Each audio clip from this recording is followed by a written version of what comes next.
What's up, ladies and gentlemen? This is the Jose Show. Happy Wednesday. Now, let's get into the first topic of the day. Now, let's start off today's show talking about Travis Kelce and Taylor Swift. So, apparently, a trespasser got to trespass into the estate of Travis Kelce over in Leawood, Kansas, while Travis Kelce and Taylor Swift were together in that house at 2 in the morning. Well, Justin Lee Fisher got arrested for jumping over the fence onto a private residence in a private neighborhood. He was arrested around 2 in the morning on September 15 when the incident happened, and it sounds like he tried to go above and beyond, allegedly to serve the pop star. And apparently what Justin Lee Fisher was trying to serve Taylor Swift was some deposition papers connected to the whole entire Justin Baldoni and Blake Lively case, because apparently Justin Lee Fisher is tied to the whole entire legal case. Well, here's the thing. I believe here that it is definitely wrong and inappropriate in so many levels for this man to be trespassing somebody's private property at 2 in the morning, okay? Because it really looks like it to me that this person was actually there for other things instead of actually just serving the deposition papers towards Taylor Swift, because it really sounds like it that maybe he wanted to sleep with Taylor Swift at 2 in the morning and get fun with Taylor Swift at 2 in the morning and try to do something to Travis Kelce in order for Travis Kelce to be away from Taylor Swift. Like, that is just psycho level right there.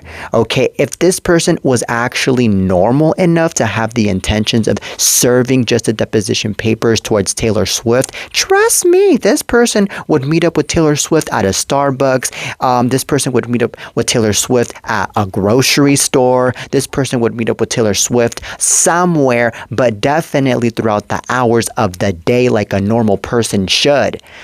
Jesus, this is so darn scary. I can't even imagine just how scary it is just having to learn that somebody is going into a private property that you are in and trying to do something to you. You know what? I believe that Travis Kelce at this point didn't even need the police called into that damn house of his. I believe that Travis Kelce is the bodyguard, in my opinion, because, I mean, he's tall, he's buff, and he is definitely security guard material. I mean, he could have simply done something to that stupid Justin Lee Fisher guy for trespassing into the home.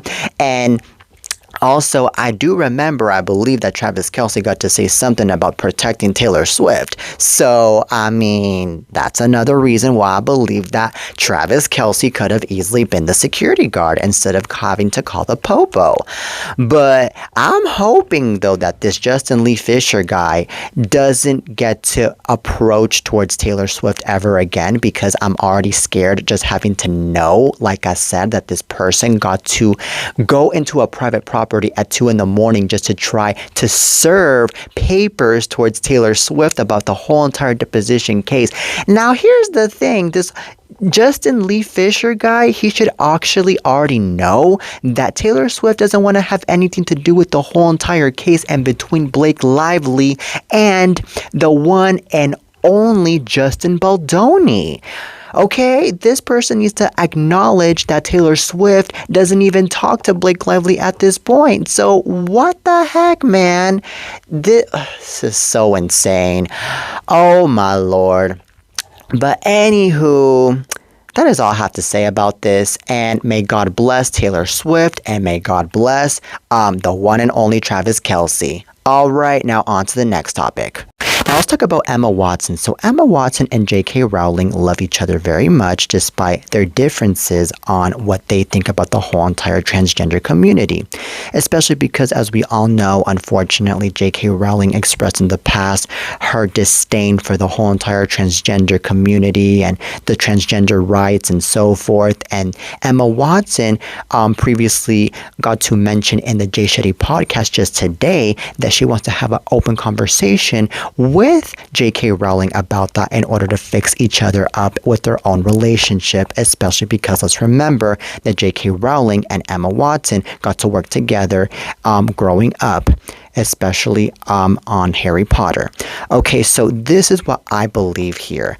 I think that J.K. Rowling should definitely be more supportive of the transgender community, and I believe that she should be more respectful towards the transgender community, because I believe that it's wrong that she is opposing to this community. Because, I mean, at the end of the day, these people are people just like us that deserve to have rights, that deserve to have everything, just like all of us.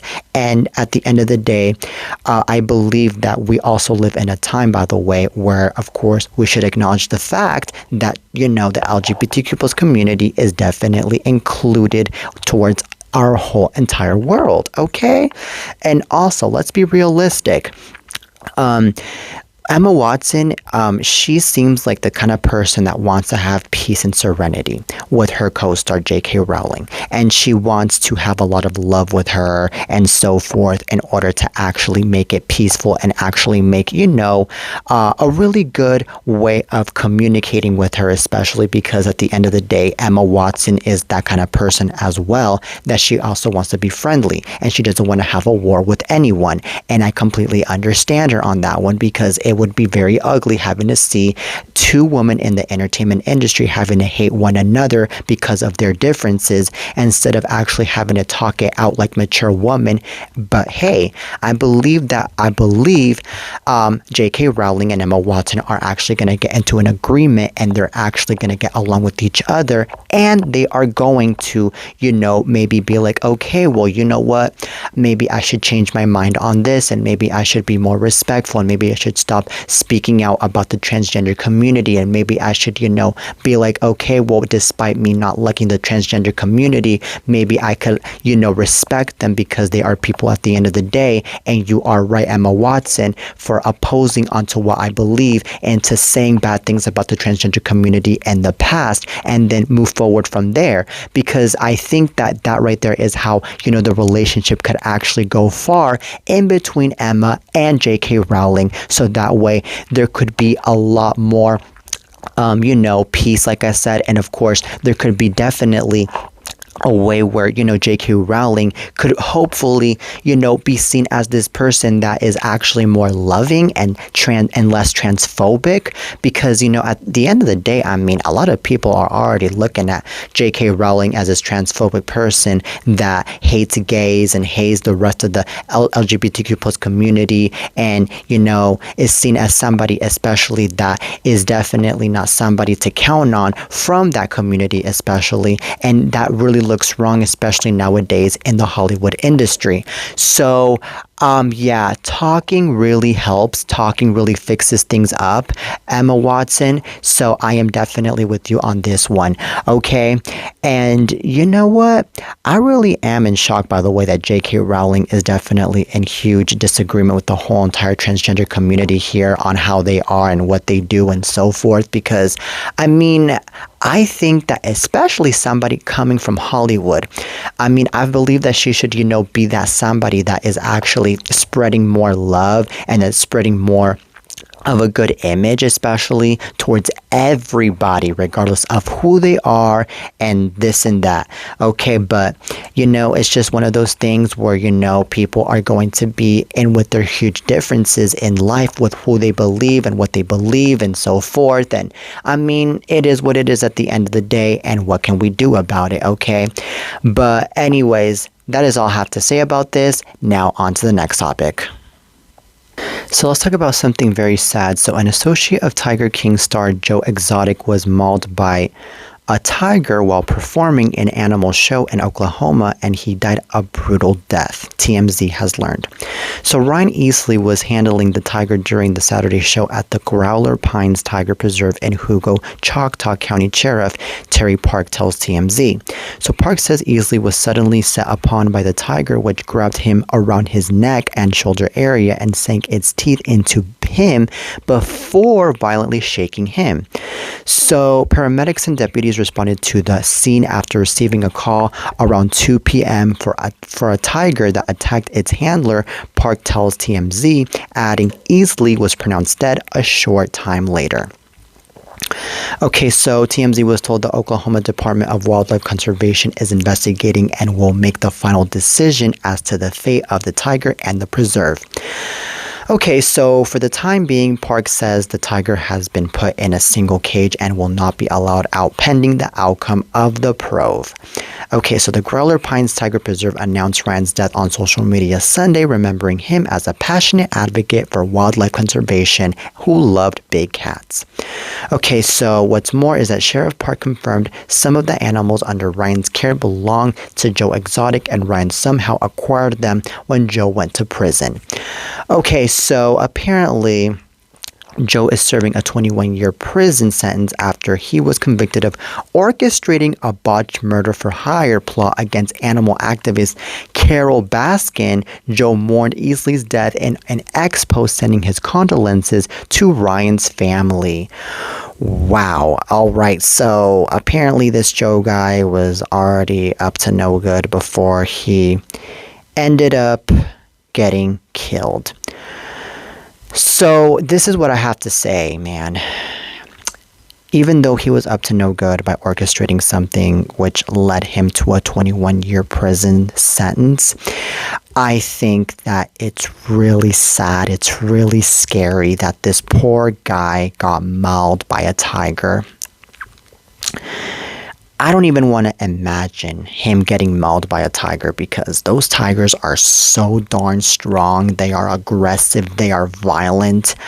I am surprised that they did not put this tiger to sleep and that they still have him alive in a cage, considering that this tiger is actually someone that is actually really dangerous to humanity, to the wildlife, now that I got to notice this going on.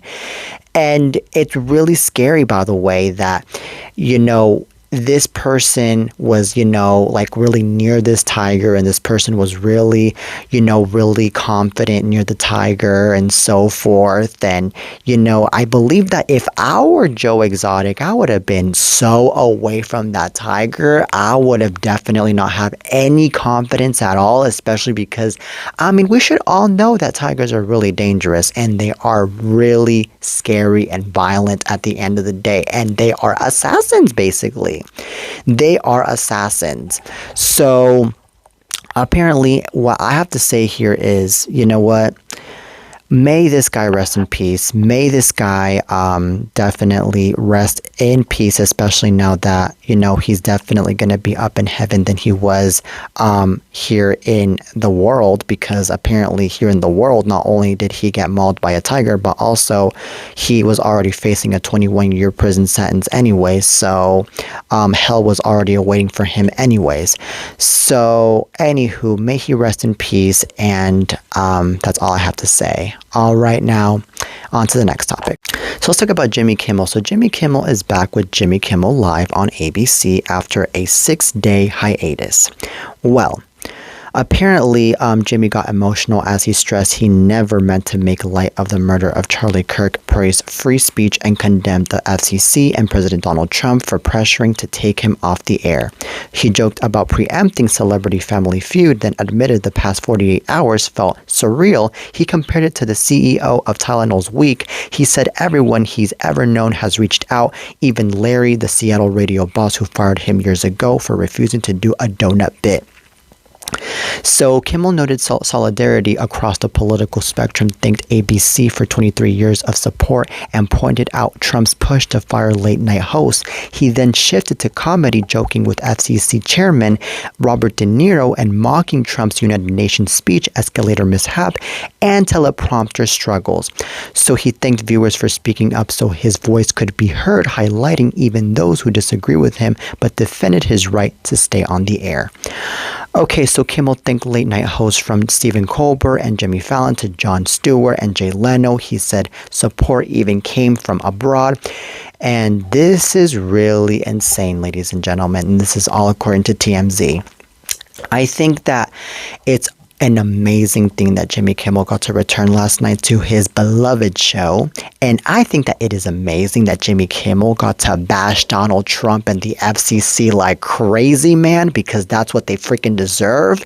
Especially Donald Trump for being such a hater, such a bully, such an evil person. And especially because let's remember that Donald Trump went onto Truth Social and expressed his anger about the fact that Jimmy Kimmel is back in his show, and that show is definitely bad and it has bad ratings, and that Jimmy Kimmel has no talent and so forth. He was basically complaining like a 5-year-old boy instead of behaving like a mature man and like a mature president. And that's what really angered me. I think that what Trump should do is he should focus on what this country needs instead of focusing on bashing people, especially Jimmy Kimmel, on his Truth Social like a child. And I believe here that it's really angering and it's really stupid how, Trump didn't admit to the fact that Jimmy Kimmel didn't deserve to be off the air because of the fact that there is a thing called free speech. Okay, now Trump should actually put himself into Jimmy Kimmel's shoes in the first place, because let's remember that Trump got taken out of X because of the fact that he went off and was inciting a violence and he was inciting hate from his own X account, or then Twitter account.